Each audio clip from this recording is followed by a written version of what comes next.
کتاب مقدس قرآن حکیم نے حکمت کی اہمیت پر بہت سی آیات میں گفتگو کی ہے۔ خود نبی اکرم صلی اللہ علیہ وسلم سے کہا کہ ہم نے آپ کو اس لیے مبعوث کیا ہے کہ آپ انہیں کتاب کی تعلیم دیں اور حکمت سکھائیں۔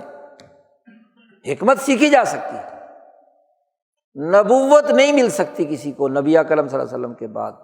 حکمت نبوت کے بعد قائم مقام ہے، حکمت سیکھی جا سکتی ہے۔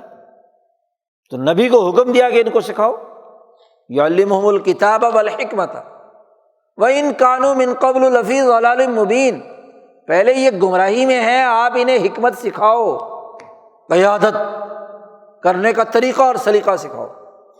حکمت کسے کہتے ہیں؟ شاہ صاحب فرماتے ہیں حکمت نام ہے ذکاوۃ القلب الجزم بالعلوم وحیازتها واختزانها،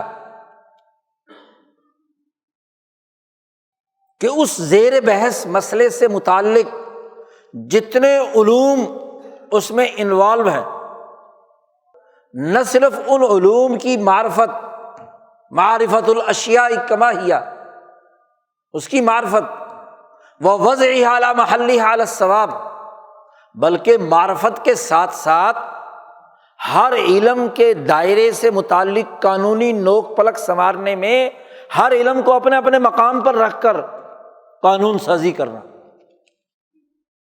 الجزم بالعلوم، علوم پر اتنا جزم، اور کس کی بنیاد پر؟ ذکاوۃ القلب کہا ہے، ذکاوۃ العقل یا ذکاوۃ الذہن نہیں کہا، قلب کی ذکاوت، قلب کی ذہانت۔ پہلی جو گفتگو شروع میں عرض کی گئی تھی، اگر وہ ذہن میں ہے کہ رائے سازی کے لیے توہمات، احساسات، تخیلات یا محض تعقلات کی بنیاد پر رائے قائم نہیں کی جائے گی۔ رائے کا تعلق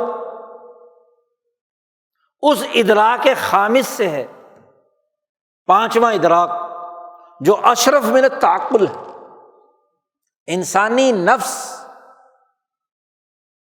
جس کا مرکز اور منبع قلب ہے، اور قلب سربراہ ہے دل کا۔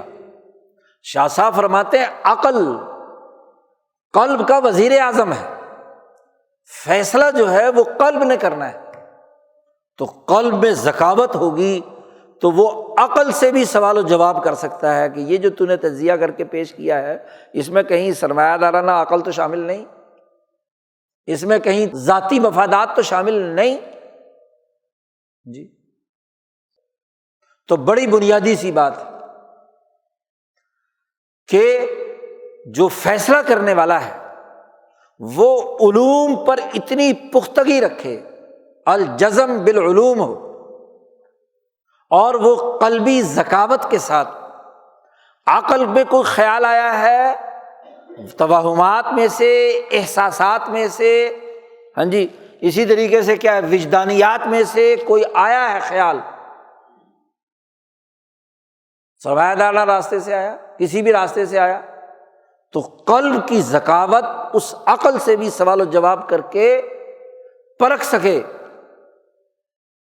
کہ یہ اس کا مطالبہ درست ہے یا درست نہیں ہے۔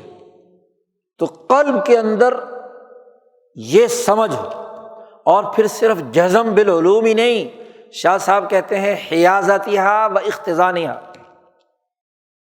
علوم کو اس نے اپنے سینے میں، اپنے قلب میں محفوظ کر لیا ہو، اسے خزانہ بنا لیا ہو۔